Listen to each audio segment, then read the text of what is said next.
तो दोस्तों ये है हमारा experiment to determine the focal length of a concave mirror by obtaining an image of a far distance object. ये हमारा जो है वो ऑब्जेक्टिव है कि हमारा ऑब्जेक्टिव ये एक्सपेरिमेंट का क्या है कि हमें दूर का कोई एक ऑब्जेक्ट पकड़ना है और वो ऑब्जेक्ट की इमेज एक स्क्रीन पर कैच करके उसके सामने हमने जो कॉनकेव मिरर रखा है उसकी फोकल लेंथ फाइंड आउट करनी है। तो ये देखिए स्क्रीन पर क्या क्या दिया हुआ है।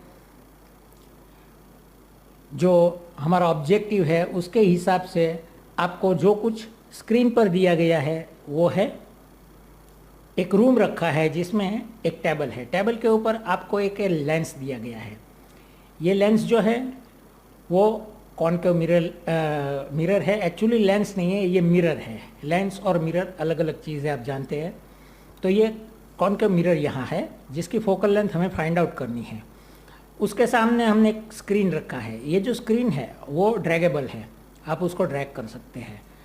और ये रूम की जो विंडो है वो हमने खुली रखी है, जैसे कि बाहर का कोई एक दृश्य है, बाहर का कोई एक पेड़ बेड वगैरह कुछ भी है वो आप वहाँ देख सकते हैं और ये इसको आप स्क्रीन पर कैच कर सकते हैं।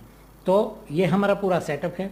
यहाँ आपके लिए डायग्राम दिया गया है, ये यहाँ डायग्राम है कि हम एग्जैक्टली क्या कर रहे हैं आपका। फिर यहाँ हेल्प दी गई है, ये एक्सपेरिमेंट आप किस तरीके से कर सकते हैं उसका ये पूरा का पूरा हेल्प मेनू है। यहाँ ये देखिए ये दिए गया है। तो बहुत ही सिंपल एक्सपेरिमेंट है।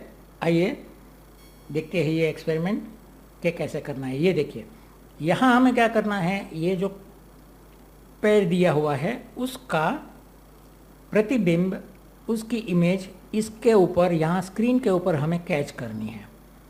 और वो तभी कैच होगी, वो तभी क्लियर हो पाएगी जब वो बरोबर ये कॉनकेव मिरर की फोकल लेंथ के अंदर आएगा। तो देखिए हम धीरे धीरे इसको ड्रैग कर रहे हैं लेंस की तरफ, सॉरी मिरर की तरफ, और यहाँ हम ये इमेज धीरे धीरे आती हुई देख सकेंगे। आप बरोबर स्क्रीन पर अपनी नज़र रखिए और देखिए क्या हो रहा है।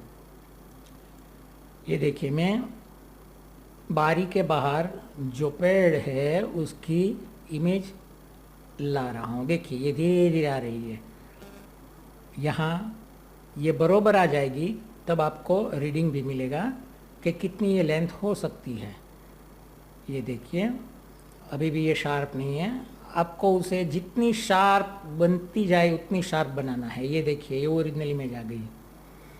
तो क्या ऑब्जर्व करेंगे आप, दो चीज़ें, एक आपको ये वास्तविक रिफ्लेक्शन मिलता है, ओरिजिनल रिफ्लेक्शन मिल रहा है, और दूसरा वो उल्टा मिल रहा है, अपसाइड डाउन मिल रहा है। आपको ये जो इसका इमेज मिल रहा है दूर के, ये जो हमारा पेड़ है, जो हमारा ट्री है, उसका इमेज यहाँ आपको ये मिल रहा है। और ये है हमारी focal length of this concave mirror.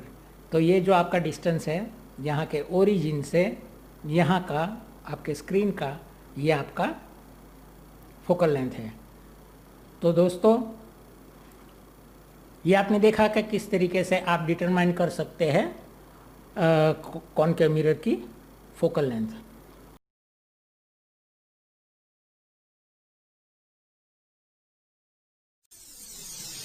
Determination of the focal length of a concave mirror.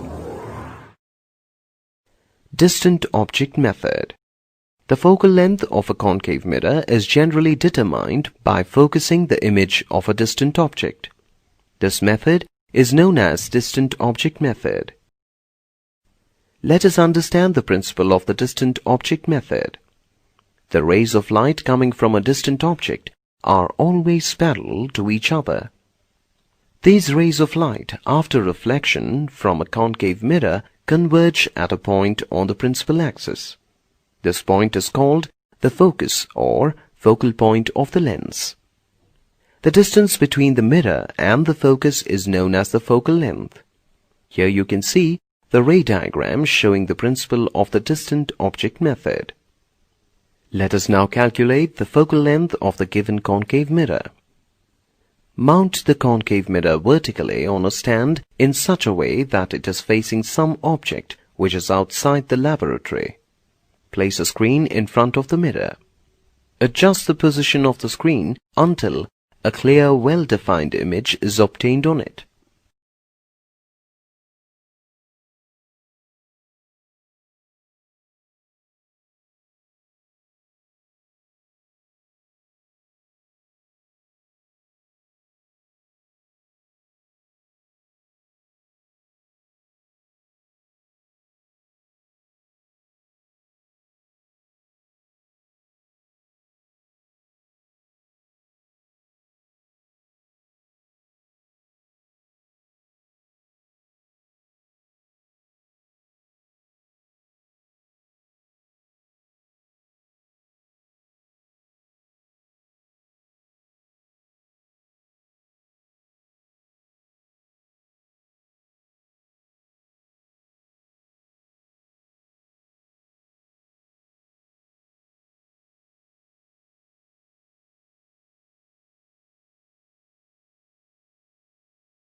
Measure the distance between the image and the mirror.